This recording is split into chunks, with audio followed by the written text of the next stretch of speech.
तो hello everyone, आज की इस वीडियो में हम सेमेस्टर 1 पॉलिटिकल साइंस माइनर 1 के स्टूडेंट के लिए एक बहुत ही इंपॉर्टेंट क्वेश्चन पढ़ने जा रहे हैं। हमारा क्वेश्चन है discuss the powers, positions and functions of president of India. तो आइए इसके आंसर को इंट्रोडक्शन के साथ स्टार्ट करते हैं। So the president is the head of the Indian state. He is the highest constitutional authority in India. According to the Constitution, all executive powers of the Union are in the name of the President. However, the President normally works with the advice of the Council of Ministers led by the PM, यानी Prime Minister. तो दोस्तों, हर बार की तरह हम answer को आज भी बहुत ही इजी लैंग्वेज के साथ समझेंगे, ताकि अगर एग्जाम में क्वेश्चन आए तो आप आंसर को खुद से भी लिख सको। अगर आप आंसर के कुछ पॉइंट्स को भूल भी जाएं तो आप आंसर को खुद से लिख सकें। तो इसीलिए हम इसे बहुत ही इजी लैंग्वेज में समझने वाले हैं। तो सबसे पहले हम समझते हैं प्रेसिडेंट के बारे में। तो प्रेसिडेंट इंडिया के हेड होते हैं, मतलब प्रेसिडेंट कंट्री के सबसे बड़े ऑफिशियल पोस्ट पर होते हैं। कॉन्स्टिट्यूशन के अकॉर्डिंग गवर्नमेंट के सारे एग्जीक्यूटिव काम प्रेसिडेंट के नाम पर ही होते हैं। लेकिन एक इम्पॉर्टेंट बात याद रखना कि प्रेसिडेंट नॉर्मली अपने आप डिसीजन नहीं लेते। प्रेसिडेंट प्राइम मिनिस्टर और काउंसिल ऑफ मिनिस्टर्स की एडवाइस पर काम करते हैं। मतलब जो रियल डिसीजन होती है वो गवर्नमेंट लेती है और प्रेसिडेंट उन्हें अप्रूव करती है। The president of India lives in the Rashtrapati Bhavan in new Delhi and represents the unity and dignity of the nation. The president is elected indirectly by the elected members of parliament and the state legislative assemblies. मतलब president Rashtrapati Bhavan में रहते हैं, जो कि new Delhi में है। President India की unity और रिस्पेक्ट का सिंबल होते हैं और प्रेसिडेंट का इलेक्शन डायरेक्ट पब्लिक नहीं करती, यानी प्रेसिडेंट को डायरेक्ट हम नहीं चुनते हैं, बल्कि पब्लिक एमपीज और एमएलएस को वोट करती है और फिर एमपीज और एमएलएस मिलकर प्रेसिडेंट को इलेक्ट करते हैं। इसलिए इसे इनडायरेक्ट इलेक्शन बोलते हैं। अब हम समझते हैं position of president. The president holds a very important position in the Indian political system. The president is the constitutional head of the country, while the real executive power is exercised by the Prime Minister and the Council of Ministers. मतलब president का position political system में बहुत important होता है। President constitutional head होते हैं, लेकिन real power prime minister और काउंसिल ऑफ मिनिस्टर्स यूज करते हैं। आप सिंपल सा याद रखिए कि जो प्रेसिडेंट होता है वो हेड ऑफ कॉन्स्टिट्यूशन होते हैं, जबकि prime minister head of the government होते हैं। The President works according to the Constitution and follows the advice of the Council of Ministers. Even though many actions are done in the name of the President, the decisions are usually taken by the government. मतलब president constitution के rules को follow करते हैं और normally council of ministers की advice follow करते हैं। मतलब गवर्नमेंट डिसीजन लेती है और प्रेसिडेंट उस डिसीजन को ऑफिशियली अप्रूव करते हैं। The President also represents the nation in official function and international events. Because of this, the President is considered the symbol of the unity and integrity of India. मतलब president national function और international meetings में India को represent करते हैं, इसलिए president को India की unity और स्ट्रेंथ का सिंबल माना जाता है। अब हम समझते हैं powers and functions of president. So the powers and functions of the president can be divided into several categories. मतलब प्रेसिडेंट के पावर्स को अलग अलग पार्ट्स में समझा जा सकता है, ताकि क्योंकि जब हम लोग अलग अलग पार्ट्स में समझते हैं ना, तो हमें समझना इजी हो जाता है। जैसे executive powers, legislative powers, financial powers, judicial powers, military powers और इमरजेंसी पावर। आइए हम इसे एक एक करके डिटेल में समझते हैं। सबसे पहला है एग्जीक्यूटिव पावर।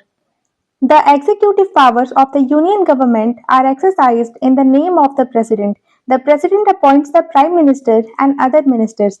मतलब executive powers का मतलब ये होता है कि गवर्नमेंट चलाने वाली पावर ये प्रेसिडेंट के नाम पर चलती है और प्रेसिडेंट प्राइम मिनिस्टर को अपॉइंट करते हैं और प्राइम मिनिस्टर की एडवाइस पर बाकी मिनिस्टर्स अपॉइंट होते हैं।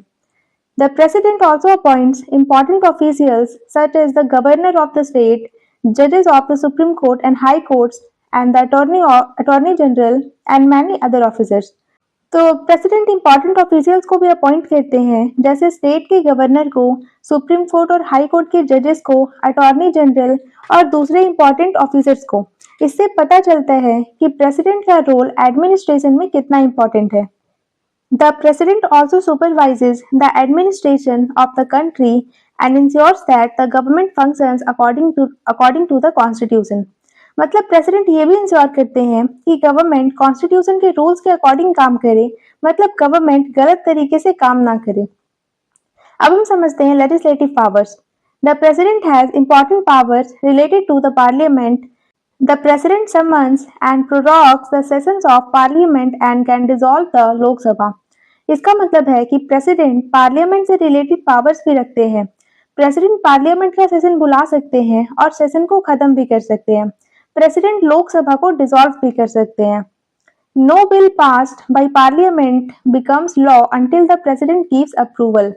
The president can also issue ordinances when parliament is not in session. And these ordinances have the same force as law, but they must be approved by parliament later. मतलब parliament कोई bill pass करे तो वो तब तक law नहीं बन सकता जब तक प्रेसिडेंट उसको अप्रूव ना कर दे, और जब पार्लियामेंट का सेशन नहीं चल रहा होता है तब प्रेसिडेंट ऑर्डिनेंसेस ला सकता है। ऑर्डिनेंस टेम्पररी लॉ होता है और ऑर्डिनेंस लॉ की तरह ही पावर रखता है, लेकिन बाद में पार्लियामेंट से अप्रूवल लेना जरूरी हो जाता है। अब हम समझते हैं फाइनेंशियल पावर्स को। The president has important financial powers. No money bill can be introduced in the Lok Sabha without the permission of the president. मतलब फाइनेंशियल मैटर्स में भी प्रेसिडेंट इंपॉर्टेंट रोल रखते हैं। मनी बिल लोकसभा में प्रेसिडेंट की परमिशन के बिना इंट्रोड्यूस नहीं हो सकता। The president also presents the annual budget to parliament through the finance minister. All government expenditures and financial proposals must follow the rules approved by the president. मतलब annual budget finance minister present करते हैं, लेकिन वो president के नाम पर present होता है और गवर्नमेंट का सारा पैसा का खर्चा रूल्स के अकॉर्डिंग होता है। अब हम समझते हैं जुडिशियल पावर्स को। The president also has certain judicial powers. The president can grant pardon, reprieve or reduce the punishment of a person convicted of a crime. इसका मतलब है कि प्रेसिडेंट के पास जुडिशियल पावर्स होती है।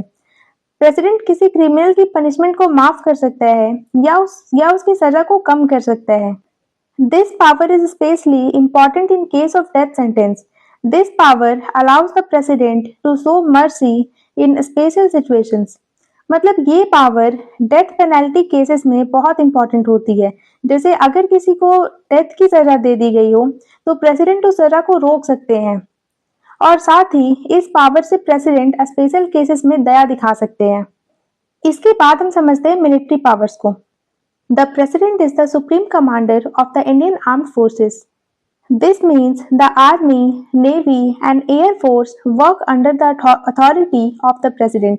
मतलब प्रेसिडेंट इंडिया की आर्मी, नेवी और एयर फोर्स के सुप्रीम कमांडर होते हैं। मतलब डिफेंस फोर्सेस प्रेसिडेंट की अथॉरिटी के अंडर होती है। The president appoints the chief of the armed forces and can declare war और make peace with other countries, although these decisions are taken with the advice of the government. मतलब president army, navy और air force के chief को appoint करते हैं और war declare करना या फिर पीस अग्रीमेंट भी प्रेसिडेंट के नाम से होता है, लेकिन डिसीजन गवर्नमेंट की एडवाइस पर होता है। अब हम समझते हैं इमरजेंसी पावर को। The president has special powers during emergency situations. The president can declare national emergency, state emergency और financial emergency according to the constitution. मतलब प्रेसिडेंट इमरजेंसी भी डिक्लेयर कर सकती है, और इमरजेंसी 3 टाइप की होती है, नेशनल इमरजेंसी, स्टेट इमरजेंसी और फाइनेंशियल इमरजेंसी। ये कंट्री को क्राइसिस से बचाने के लिए होता है। जैसे कभी कंट्री में अगर वॉर होने वाला हो, दूसरा कंट्री अगर अटैक कर रही हो, कंट्री के अंदर में ही किसी तरीके का प्रॉब्लम आ जाए, तो ये उससे डील करने के लिए होती है। और नेक्स्ट वीडियो में हम डिटेल में इमरजेंसी पावर के बारे में समझेंगे कि प्रेसिडेंट के इमरजेंसी पावर क्या क्या होते हैं, कब कब कौन कौन से इमरजेंसी लगाए जाते हैं। डिटेल में हम इसे अगले वीडियो में समझेंगे। During emergencies, the powers of the central government increases so that the country can handle the crisis effectively. इसका मतलब है कि इमरजेंसी के टाइम में सेंट्रल गवर्नमेंट की पावर्स को बढ़ा दी जाती है, यानी कि वो ऑटोमेटिकली बढ़ जाती है ताकि जो प्रॉब्लम है उसे कंट्रोल किया जा सके। अब हम समझते हैं कंक्लूजन को। तो in conclusion, the president of India holds a very important position in the Indian political system. The president is the constitutional head of the country and performs many executive, legislative, financial, judicial and emergency functions. मतलब president India के political system में बहुत important position जो hold करते हैं। President different type के function को भी परफॉर्म करते हैं, जैसे executive function, legislative function, financial function, judicial और emergency function. Although the President usually works according to the advice of the Council of Ministers, the office of the President plays a key role in maintaining the stability and dignity of the Constitution. मतलब president normally council of minister की advice follow करते हैं, लेकिन president का office constitution की stability और respect को maintain करता है। Therefore, the President represents the unity, authority and continuity of Indian state. मतलब प्रेसिडेंट इंडिया की यूनिटी का सिंबल है, अथॉरिटी का मतलब है कि पावर का सिंबल है और कंटिन्यूटी मतलब प्रेसिडेंट कंट्री के स्टेबल सिस्टम का सिंबल है। आप सिंपल सा याद रखिए कि प्रेसिडेंट यूनिटी का सिंबल होता है, कॉन्स्टिट्यूशन का प्रोटेक्टर होता है और इंडिया का कॉन्स्टिट्यूशनल हेड होता है।